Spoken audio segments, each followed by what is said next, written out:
Eu estou muito grato ao Senhor por estar aqui com os irmãos. Estamos em um culto de missões e eu quero compartilhar uma palavra que Deus colocou no meu coração para essa noite.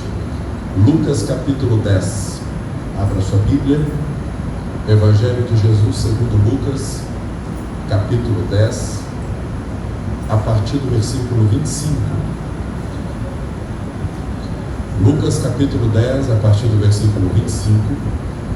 Enquanto você procura o texto bíblico, eu quero lembrar-vos que ao final do culto, nossos materiais estarão lá fora. A Rafaela ainda tem 5 Bíblias, com certeza uma é sua, irmã, recebe em nome de Jesus. Tem 5 Bíblias ainda lá fora disponíveis, e eu ainda tenho os meus livros do Caminho de Sabedoria, baseado em Provérbios, do capítulo 1 ao 15, que tenho certeza que será enriquecedor para a sua vida. Só nos procurar ao final do culto.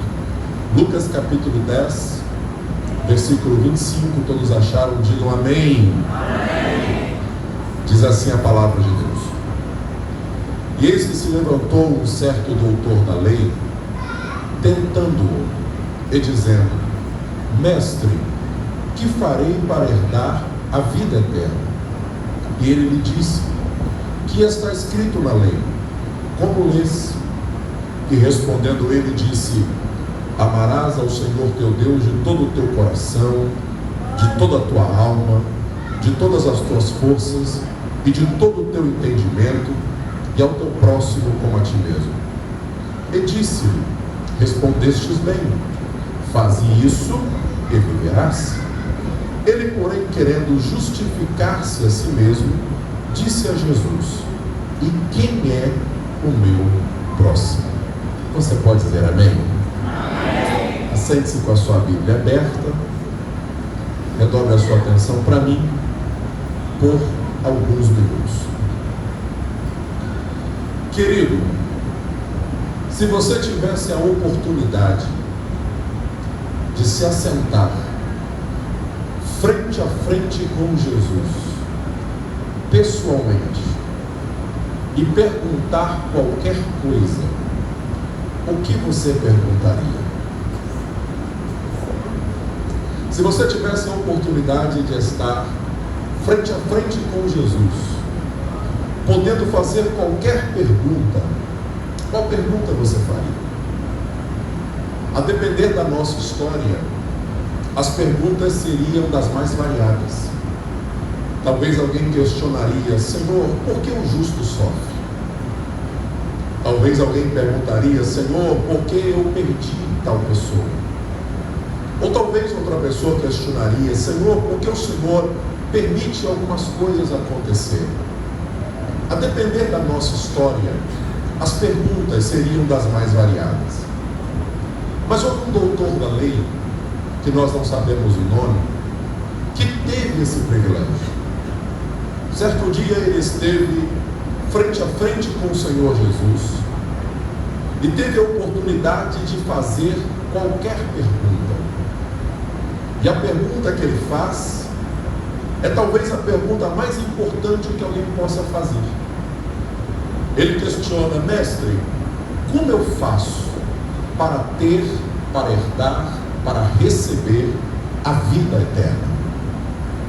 Esse homem era rico, influente, prestigiado, tinha um lugar de destaque na sociedade, mas tinha consciência de que todas estas coisas são efêmeras, passageiras, transitórias. E ele faz diante do Senhor Jesus uma pergunta que aponta não para essa vida, mas uma pergunta que aponta para a eternidade. O problema não é a pergunta que ele faz. O problema é a motivação da sua pergunta. Porque ele está diante da pessoa certa, faz a pergunta certa, mas tem a motivação errada. Às vezes nós temos motivações certas e fazemos as perguntas erradas. Às vezes nós temos motivações certas e perguntamos às pessoas erradas. Ele não. Ele fez a pergunta certa, a pessoa certa, mas com a motivação errada. Porque a motivação do seu coração não era realmente saber a respeito da eternidade. A motivação do seu coração, como está no texto, no versículo 25, era tentar o Senhor, provocá-lo, induzi-lo ao erro. E com isso, o homem que teve o privilégio de estar a sós com Jesus e perguntar qualquer coisa, faz uma pergunta capciosa e acaba perdendo uma grande oportunidade. Todas as vezes que nós estamos na presença de Jesus e o nosso coração não está de fato aberto para aprendermos com Ele, nós estamos perdendo grandes oportunidades. Eu vou repetir isso. Todas as vezes que nós estamos na presença de Jesus com a motivação errada, nós estamos perdendo grandes oportunidades. Mas pastor, ele fez uma pergunta para provocar a Jesus. E às vezes nós nos assentamos para ouvir os ensinamentos de Jesus nas nossas igrejas, nas pregações, nos ensinos, nos cultos em que participamos. E muitas vezes temos o coração como o coração desse doutor da lei. Um coração crítico, um coração que procura erros, um coração que não está aberto para receber. E se enquanto eu estiver pregando aqui hoje, ou qualquer outra pessoa estiver pregando em qualquer outro dia, se o nosso coração estiver como esse coração desse doutor da lei, um coração que só procura erros e falhas em quem está falando, nós estamos perdendo grandes oportunidades. E antes de eu entrar definitivamente no texto, eu já lhe digo: não ouça essa mensagem com o coração de um fariseu, ouça essa mensagem com o coração de um adorador. Porque quando nós ouvimos a pregação com o coração de um fariseu, nós perdemos oportunidades. Mas quando nós ouvimos a palavra com o coração de adorador, o Espírito Santo fala com a gente. Jesus, sabendo que a pergunta que ele faz é uma pergunta de alguém que está com o coração fechado para de fato receber, o Senhor devolve a pergunta dele com outra pergunta. E o Senhor questiona: o que está escrito na lei? E como você a lê? Isso para nós é poderoso, porque Jesus questiona não apenas o que está escrito, mas também como ele lia. Talvez você ria um pouco, porque Jesus sabe que tem aquelas pessoas que o texto está escrito de um jeito, mas ele lê de outro jeito. Acho que aqui em Carangola não tem isso não, acho que só lá em Vitória. Que o texto está de um jeito, mas a pessoa lê do jeito que ela quer ler, entende do jeito que ela quer entender. Aí Jesus está perguntando para ele: o que está escrito e como você lê? E aí eu fico impressionado com ele, porque ele não apenas leu o texto certo, como ele entendeu certo. Ele diz: o que está escrito na lei é que eu devo amar ao Senhor meu Deus de todo o meu coração, de toda a minha alma, com todo o meu entendimento, com todas as minhas forças, e ao meu próximo como a mim mesmo. Aí Jesus olha para ele e diz: muito boa a sua interpretação. Isso mexe comigo, sabe por quê? Porque imagine você terminar de pregar um sermão, de dar um estudo, de interpretar um texto, e Jesus olhar para você e falar assim: muito boa a sua interpretação. Imagine o pastor Elionai terminar uma mensagem, descer do púlpito e Jesus olhar para você e falar assim: que mensagem poderosa, sua mensagem está certa, sua mensagem está correta, sua interpretação foi exata. Só que Jesus não para aí, ele diz assim: você respondeu bem, agora faça isso e viverá.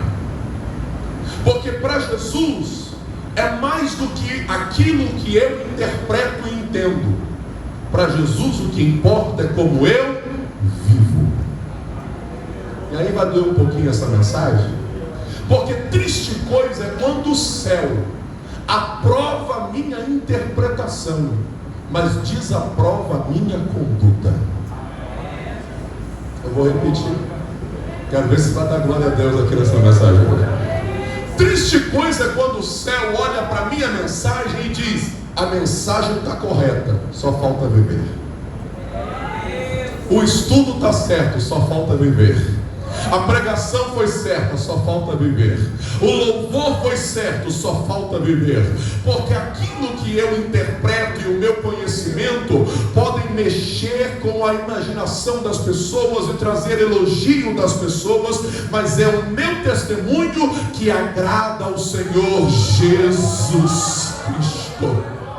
Muitas vezes nós nos preocupamos tanto com impressionarmos as pessoas com os nossos conhecimentos, com aquilo que sabemos, com a forma com que entendemos, que nos esquecemos que para Jesus, mais importante do que aquilo que sabemos é como nós vivemos, como nós procedemos a partir deste conhecimento. Para Jesus não basta eu saber tudo que eu tenho que saber sobre a palavra, eu preciso viver a palavra. Para Jesus não importa o tanto de soteriologia, doutrina da salvação que eu sei. Para Jesus o que importa é se eu sou salvo.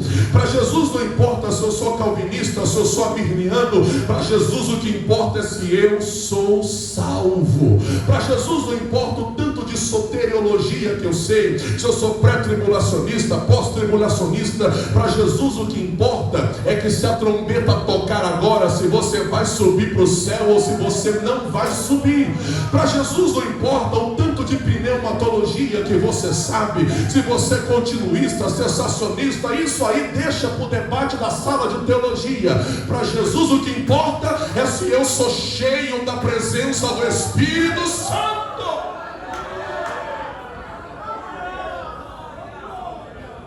Porque não é o que eu sei, é como eu vivo a partir daquilo que eu sei. Então ele olha para o moço e diz assim: você entendeu, você compreendeu, só que vai lá e viva. Sabe qual é o grande problema nosso? É que nós vivemos uma época que as pessoas gostam muito de saber, só não querem viver. Gostam muito de debater, só não querem viver. E aí Jesus está falando para a gente: sai desse culto, desce aquelas escadas e tudo que você ouviu, vai lá e viva. Quando Jesus joga isso para o moço, doutor da lei, ele não gostou. Aí ele diz assim: não, mas quem é o meu próximo? Querendo se justificar, escapar do debate, escapar da pergunta, ele pergunta: quem é o meu próximo? Essa pergunta dele era uma pergunta, ouça, que acontecia nos debates religiosos da época de Jesus, entre os fariseus, entre os escribas. Havia a seguinte questão: um gentil é o meu próximo? Uma pessoa de outra nação, um idólatra, um publicano, é meu próximo? Eles realmente questionavam isso. Só que essa pergunta, quem é meu próximo, tem um problema terrível nela. Porque volte ao versículo 28 no telão. Ele disse, melhor, versículo 27, ele disse o seguinte: que o que está escrito na lei é que eu preciso amar ao Senhor de todo o meu coração. Ele parte da ideia, e ele não pergunta quem é Deus, ele parte da ideia de que ele sabe quem é Deus, ele só não sabe quem é o próximo. E por que essa pergunta tem um grave problema? Porque é impossível eu dizer que conheço a Deus se eu não consigo vê-lo no meu próximo. Eu vou repetir isso. É impossível eu dizer que conheço a Deus se eu não consigo ver este Deus no meu próximo, que foi feito à imagem e semelhança desse Deus. Como eu demonstro que eu sirvo a Deus? Servindo as pessoas. Aí glória a Deus vai apertar mais um pouquinho mais meu dedo. Como eu demonstro que eu amo a Deus? Amando as pessoas. Foi João que escreveu na sua carta, no capítulo 4, versículo 20, que eu não posso dizer que amo um Deus que não vejo, se eu não consigo amar o meu próximo que eu estou vendo. Quando ele questiona quem é o meu próximo, ele automaticamente está dizendo: se eu não sei quem é o meu próximo, eu também não sei quem é Deus. Porque se eu não consigo amar você, eu não estou servindo a Deus. Estamos num culto de missões. Se eu não consigo servir você, eu não estou amando e servindo a Deus. Se eu não consigo me importar com você, eu não conheço a Deus. Quem não ama as pessoas não ama a Deus. Porque se eu não amo as pessoas, eu amo a placa da minha igreja. Se eu não amo as pessoas, eu amo a minha denominação, mas não amo a Deus. Se eu não amo as pessoas, eu amo a minha religiosidade, mas não amo a Deus. Se eu não amo as pessoas, eu amo a minha tradição, mas eu não amo a Deus. Eu demonstro que eu amo a Deus quando eu amo as pessoas pelas quais Jesus morreu.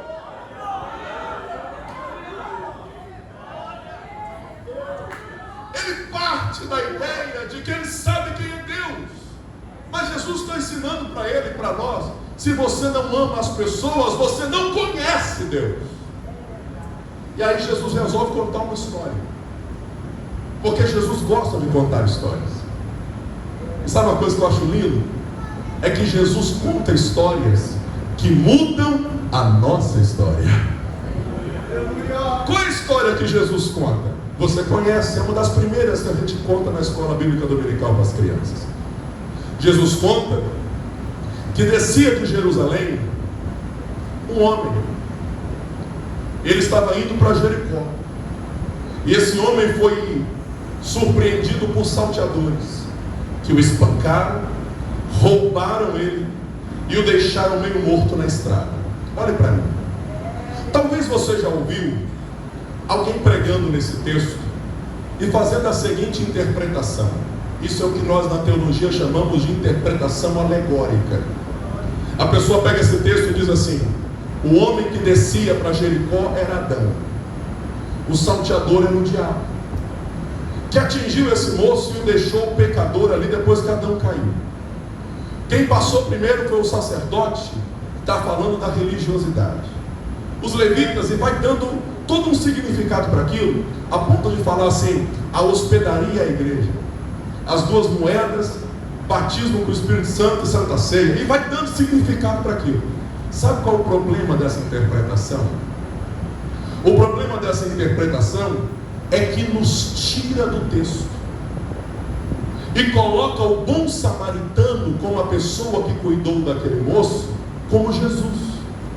Como se Jesus fosse um samaritano que se importou com o moço. Só que essa não é a ideia de Jesus no texto. Jesus não quer que eu veja ele no texto. Jesus quer que eu me veja no texto. Porque é muito fácil eu chegar aqui e falar que Jesus se importa com o homem caído. Difícil sou eu olhar para mim e falar assim: eu tenho que me importar com o homem caído. Você já viu aquela pessoa que sempre sai do texto? Eu me lembro da história de um pastor. Olha para mim aqui. Eu me lembro da história de um pastor que tinha um problema com um diácono. Aí ele queria resolver o problema com esse diácono, e o pastor, sem sabedoria, ficava no púlpito pregando uma palavra direcionada ao diácono. Aí no final do culto ele perguntava para o diácono assim: e aí, e a palavra? E o diácono respondia: pastor, que palavra poderosa. A igreja precisava ouvir essa palavra. E o pastor pensava: mas não era para a igreja, era para você. Aí um belo dia o diácono chegou na igreja cedo e ficou o diácono e o pastor na igreja. Caiu aquela chuva, não foi ninguém no culto, só ficou o pastor e o diácono. Aí ele pensou: hoje eu te pego, só eu e você. Abriu a Bíblia e pregou igual gente grande, irmão. Falou tudo que tinha que falar, suou a camisa, suou o terno. Terminou a pregação, chamou o diácono e falou: e a palavra? Gostou da palavra? Ele falou: pastor, nunca te vi pregar como hoje, nunca te vi tão inspirado como hoje. Pena que quem precisava ouvir a mensagem não veio no culto. Eu sei que você ri, mas é exatamente essa forma que às vezes a gente lê o texto e fala assim: esse texto é para fulano, esse texto é para Beltrano. Ou quando a gente interpreta esse texto alegoricamente, falamos: o bom samaritano é Jesus, sendo que nesse texto Jesus está falando conosco: ei, o bom samaritano tem que ser você. Quem se importa tem que ser eu. Me importar com quem, pastor? Olha o versículo 31 da sua Bíblia. Eu vou estar muito agitado, olhe para mim, não perca o foco. O versículo 30, melhor dizendo, a Bíblia está dizendo que esse homem descia para Jericó, e ele caiu na mão dos salteadores, que o espancaram, o roubaram e o deixaram meio morto na estrada. Esse texto mostra para nós alguém que foi surpreendido por pessoas que passaram por ele. Olhe para mim. Lhe espancaram, levaram tudo que ele tinha e deixaram feridas para trás. Essa história se parece com a história de muita gente que está me ouvindo pregar aqui hoje. Talvez alguém passou na tua vida, levou muita coisa e deixou muitas feridas para trás. Eu estou pregando para gente aqui que só você e Deus sabe que alguém passou na sua história, deixou muitas feridas e levou muita coisa embora. Eu estou pregando para gente que me ouve pregar aqui e veio talvez de uma sociedade que você fez com alguém que te deu uma rasteira, levou muita coisa e deixou muito problema para trás.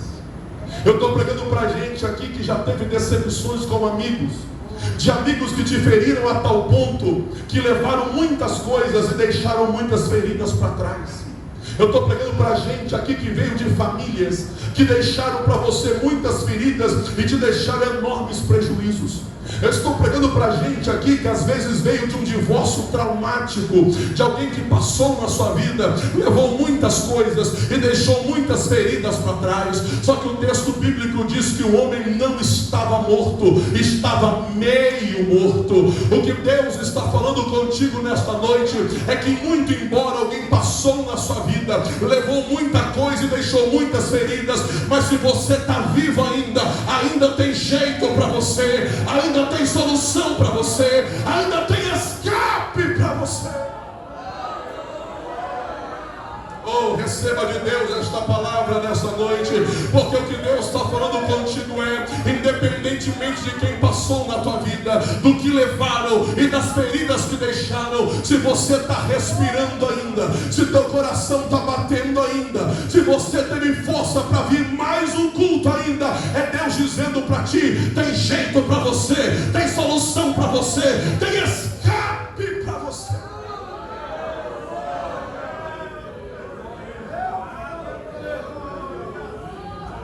O moço está caído na estrada, meio morto, porque alguém passou, levou muita coisa e deixou muitas feridas para trás. E a Bíblia diz, versículo 31, que ocasionalmente, por acaso, pelo mesmo caminho descia um sacerdote. Eu vou contar até 3 e você fala comigo: por acaso. 1, 2, 3.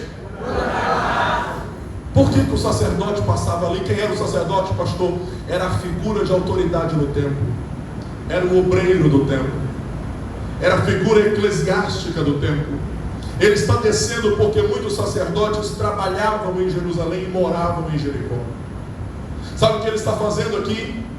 Voltando para casa, depois de cumprir o seu ofício sacerdotal. Ele foi a Jerusalém prestar culto. Ele queimou o sacrifício, ele ofereceu incenso, ele ofereceu o holocausto, ele ensinou a lei, ensinou a palavra. Só que quando deu o horário, ele voltou para casa.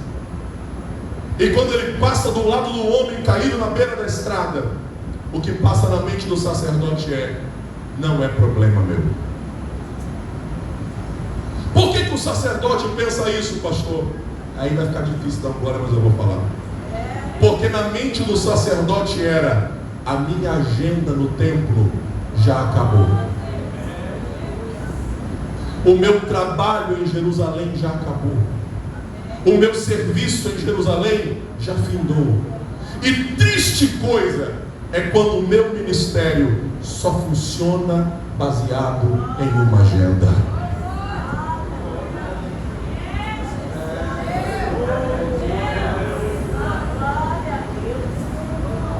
Triste coisa é quando o meu serviço para Deus é como bater cartão numa empresa. Deu o horário, eu entro, fechou o horário, eu volto para casa.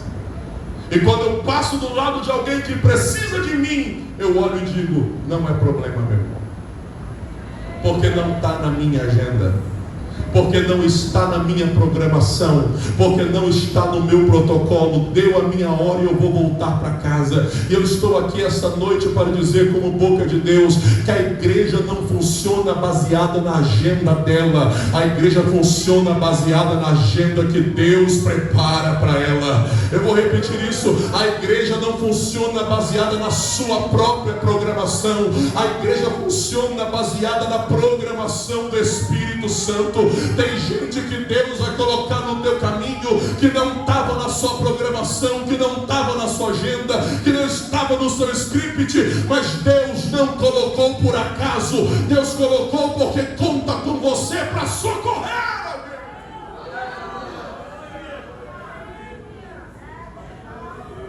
Às vezes nós limitamos o nosso serviço para Deus a uma agenda. E olha para mim aqui, irmão. Eu sou nascido e criado no meio evangélico, de Assembleia de Deus. Eu tenho mais ou menos uns 25 anos. E eu sei o que eu vou dizer. Às vezes nas nossas igrejas, o nosso trabalho para Deus é baseado em agenda. Se é o meu grupo, eu coopero.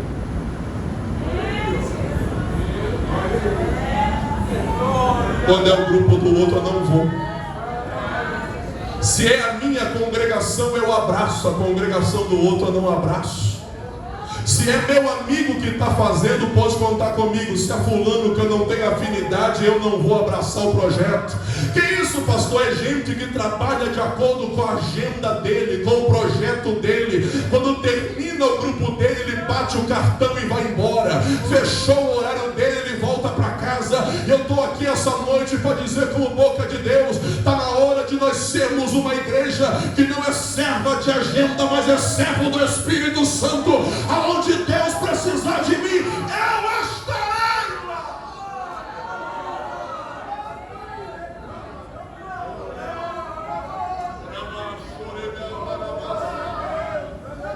Sabe o que eu estou pregando nessa noite?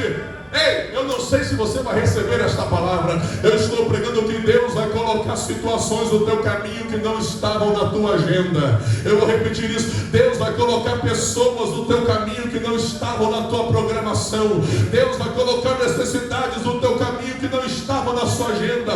Às vezes na nossa agenda tem cartaz, na nossa agenda tem multidão, na nossa agenda tem templo, mas na agenda de Deus tem alguém caído na beira da estrada. Na agenda de Deus tem alguém sangrando meio morto, despido no meio do caminho. Mas Deus está dizendo: onde eu te colocar, é lá que eu vou usar você. É lá que eu vou usar você. É lá que eu vou usar você.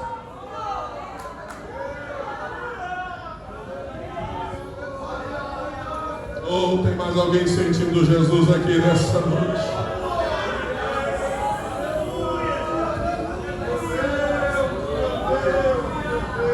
O sacerdote olhou para a sua agenda e terminou o seu trabalho e disse: isso é por acaso, isso não está na minha programação.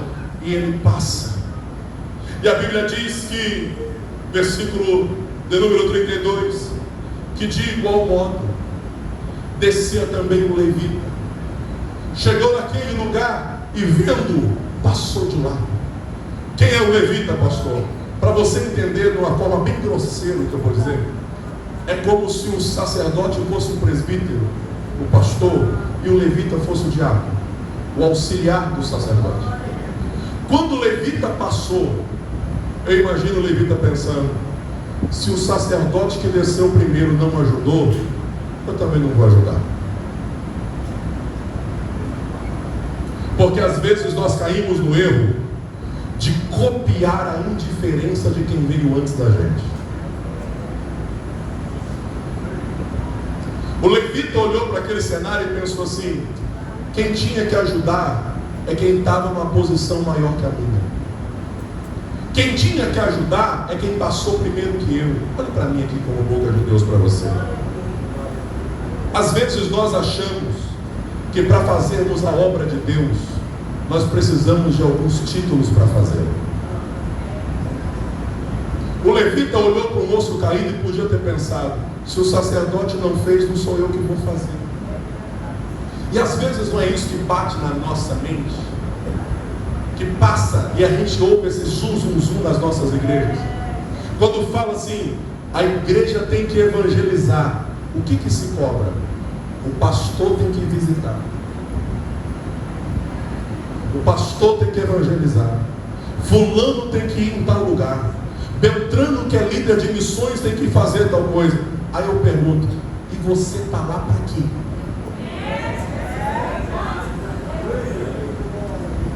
Não, mas quem tem que vir aqui nesse lugar é o pastor. Aí eu te pergunto: e você está lá para quê? Ou tu acha que tu tem que ser sacerdote para estender a mão para alguém? Glória a Deus, diminui nessa hora, né? Às vezes a gente está do lado de alguém que precisa da gente e a gente diz: o pastor tem que vir aqui. E o Espírito Santo está dizendo: não precisa não, porque eu já coloquei você lá.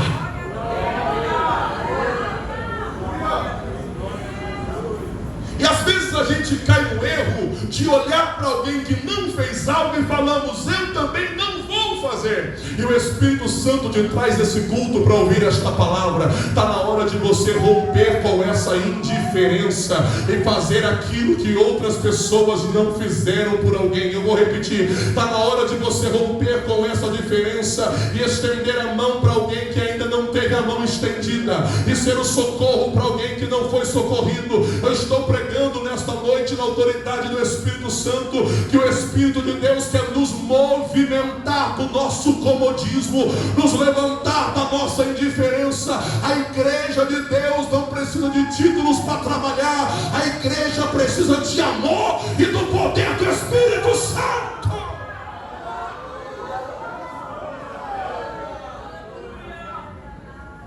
Ele passa de lado, ele também não estende a mão. E aí a Bíblia diz no versículo 33 que diante desse cenário, que o moço está lá caído meio morto, também passou um samaritano. Eu vou contar até 3 e você fala comigo: samaritano. 1, 2, 3. Irmão, preste atenção no que eu vou falar. Judeus e samaritanos não se davam, e eu não tenho tempo para explicar todo o cenário histórico, mas para você entender apenas, onde tinha um judeu ou um samaritano, o outro atravessava a rua e passava do outro lado. Eles não entravam na mesma casa, não compartilhavam as mesmas vasilhas, não entravam no mesmo templo para cultuar. Eram literalmente inimigos, judeus e samaritanos. Quem está caído na beira da estrada é um judeu, quem passa é um samaritano.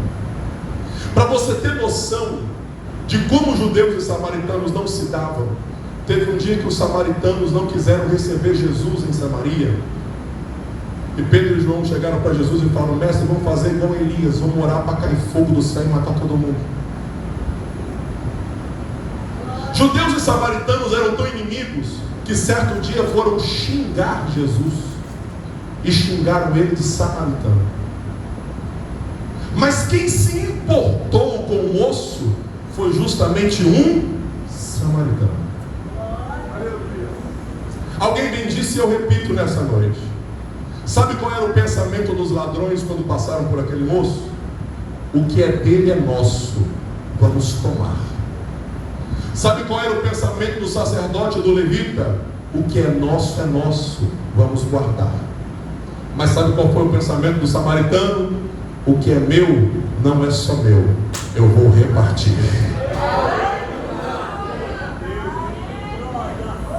E quando Jesus fala isso, preste atenção em mim, isso foi tão chocante,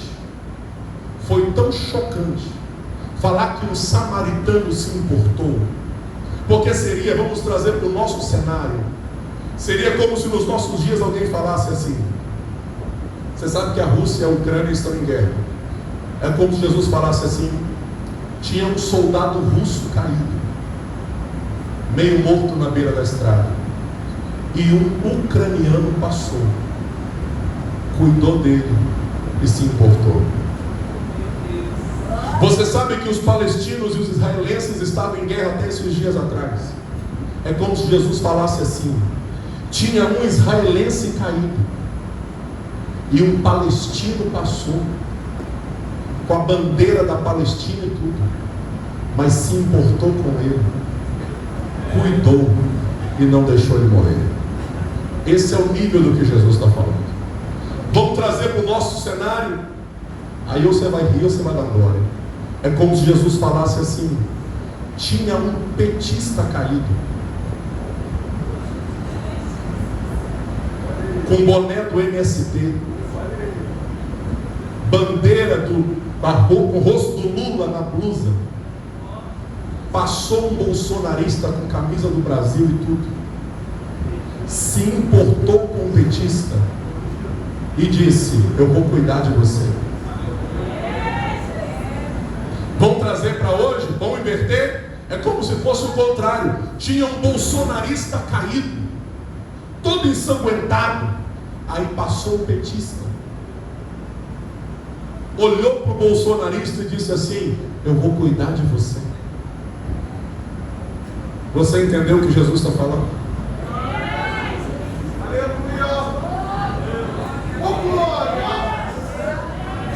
Por que Jesus diz isso, pastor? Aí tu vai ficar com a raiva do pregador, vai dar glória. Porque quem ama não pergunta nacionalidade. Porque quem ama não olha para a cor da pele. Porque quem ama não olha para a condição financeira. Porque quem ama não pergunta em quem votou na última eleição. Porque quem ama não pergunta qual é a origem familiar. Porque quem ama não pergunta em que escola estudou e de quem é amigo. Quem ama só estende a mão e faz o que tem que fazer. Só estende a mão e faz o que tem que fazer.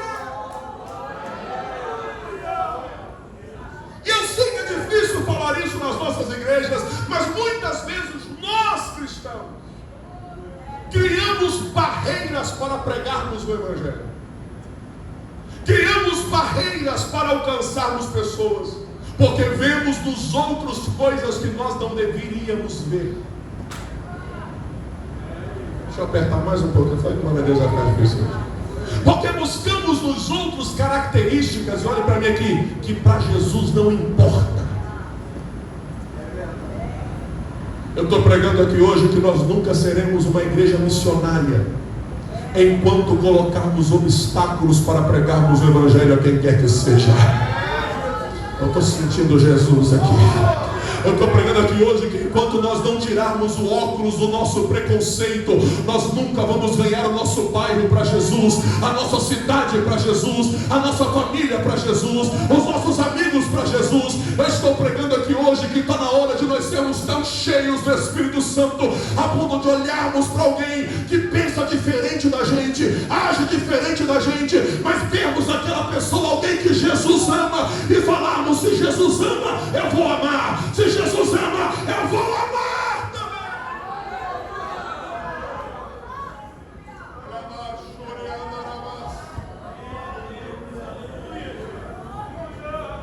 Às vezes nós somos os maiores obstáculos para pregarmos o Evangelho para alguém, porque nós buscamos características, asterísticos em pessoas, e Jesus está falando com você e comigo aqui hoje. É só olhar para quem precisa e falar: eu estou aqui para te ajudar. Eu estou pregando aqui hoje que Deus vai te usar onde você estiver colocado. Oh, levante essa mão e receba esta palavra, irmão. Eu estou sentindo a autoridade do Espírito Santo para dizer isso para alguém. Onde Deus te colocou, é lá que Deus vai usar você. Onde Deus te plantou, é lá que Deus vai usar você. Deus vai usar você na tua casa, Deus vai usar você na tua família, Deus vai usar você no teu trabalho, Deus vai usar você na tua escola. No ambiente hostil, é lá que a luz vai brilhar através de você.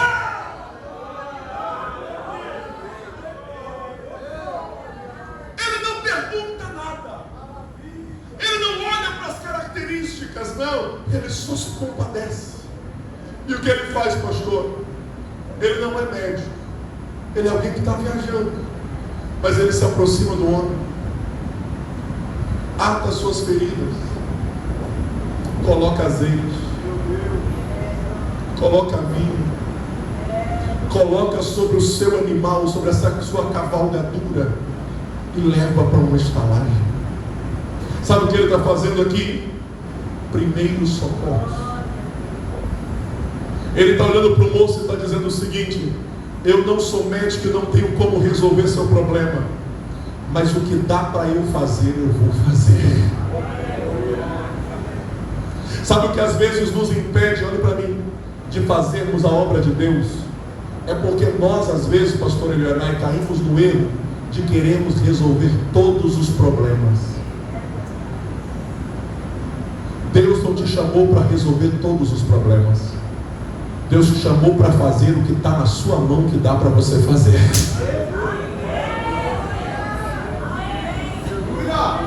Porque às vezes a gente olha e fala assim: não, eu quero fazer isso, e a gente pensa no muito. Mas ei, você não é médico, mas você tem azeite para derramar na ferida de alguém.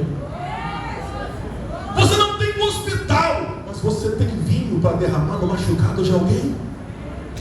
Você não tem a estrutura que você queria, mas você tem uma cavalgadura para colocar alguém sobre o animal e levar para uma estalagem.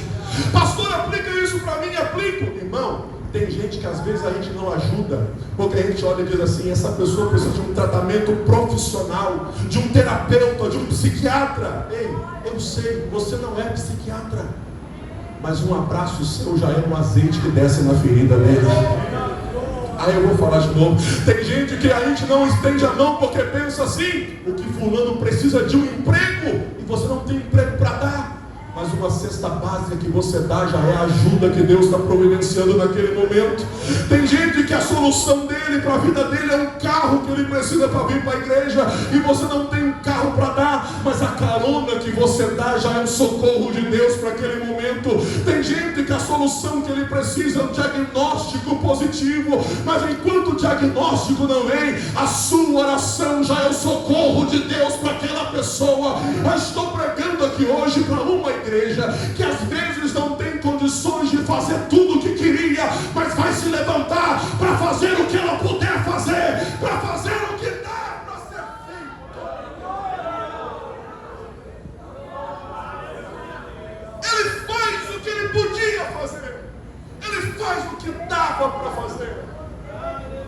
Ele cuida do moço, ele leva para uma estalagem. E quando ele chega na estalagem, ele diz para o dono, versículo 35: deixa ele aqui, e eu vou pagar adiantado. Olha para mim aqui: 2 dinheiros, 2 dias de hospedagem. Cuide dele, eu vou seguir a viagem, mas se precisar gastar mais, quando eu voltar, eu pago. Sabe o que ele está fazendo? Ele está ajudando sem fazer conta. Porque quem ama, olhe para mim, quem ama não fica fazendo conta.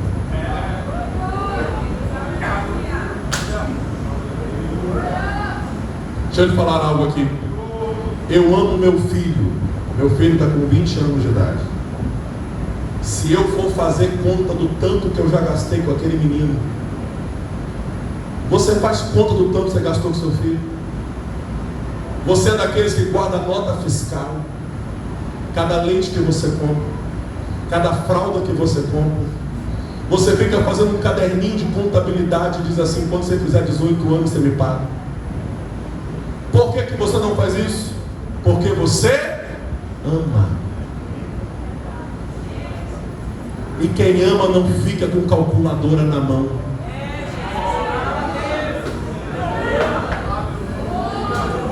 Eu não fico fazendo conta do que eu faço pela Rafa e nem do que ela faz por mim.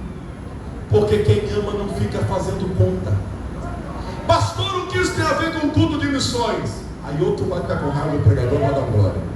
Porque todas as vezes que a gente chega no culto de missões, precisa levantar a oferta missionária. Precisa ter recurso para a obra.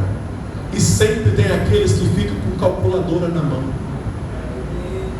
dizendo: vai pedir de novo, vai pedir mais, vai investir mais, vai gastar mais. Ei, quem fica com calculadora na mão é porque não tem o coração na obra de Deus. Porque quando eu tenho o coração na obra de Deus, eu dou o que precisar dar e faço o que eu precisar fazer, porque o meu coração não está no dinheiro, o meu coração está naquilo que precisa ser feito.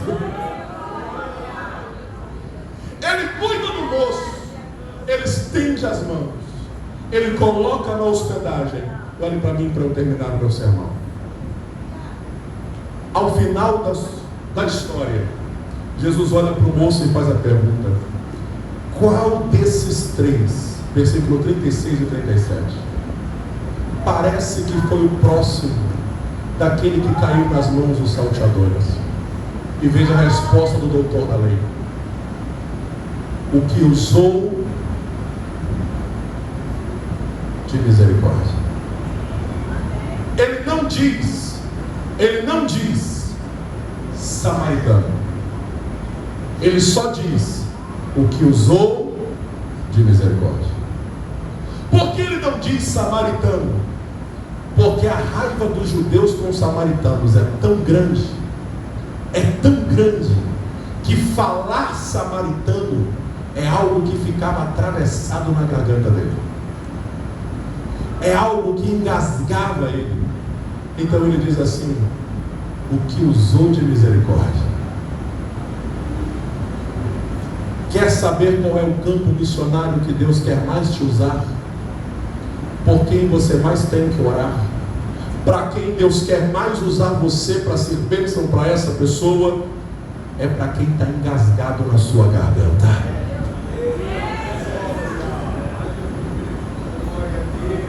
Pastor, o que é isso? Irmão, olha para mim aqui. A gente é crente, nós somos salvos em Jesus, mas às vezes tem algumas pessoas que estão atravessadas na garganta da gente. Tem gente que, se eu estou pregando aqui, se alguém falar assim, fala o nome, a pessoa diz assim: aquele lá, aquela lá. Por que não fala o nome? Porque está atravessado aqui, ó. Eu estou sentindo Jesus aqui. E eu estou pregando para a gente aqui, olha para mim, que está com um amigo atravessado na garganta, que te decepcionou. Eu estou pregando para a gente aqui que está com um padrasto atravessado na garganta. Eu estou pregando para a gente aqui que está com um irmão atravessado na garganta. Eu estou pregando para a gente aqui que está com alguém conhecido que está atravessado aqui. Você não quer nem citar o nome dessa pessoa, mas o Espírito Santo está falando contigo. O amor te desengasga, o amor te desengasga, o amor te liberta, o amor te faz livre. Levante a mão e receba esta palavra. Deus está dizendo hoje: está na hora de resolver essas questões da sua vida.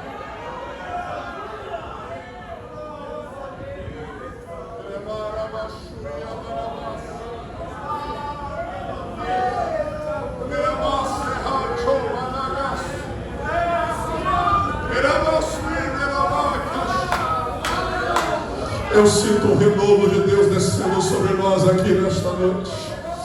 Levante as duas mãos para o Senhor, termina a minha mensagem agora. O que Deus está dizendo para nós aqui hoje é que Deus vai te libertar de algumas questões.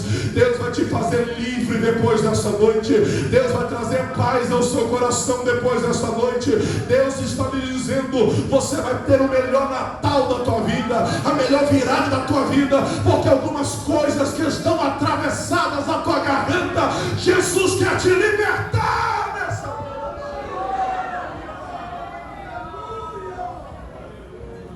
Tem gente que nós só seremos bênção quando a gente chegar para aquele samaritano ou para aquele judeu e der um abraço, orar por ele, estender a mão para ele. E aí Jesus está perguntando para nós aqui: quem nós somos nessa história? Nós somos o doutor da lei ou nós somos o samaritano que estende a mão? Deus está falando com você. Coloque-se de pé comigo. Que tipo de igreja nós queremos ser?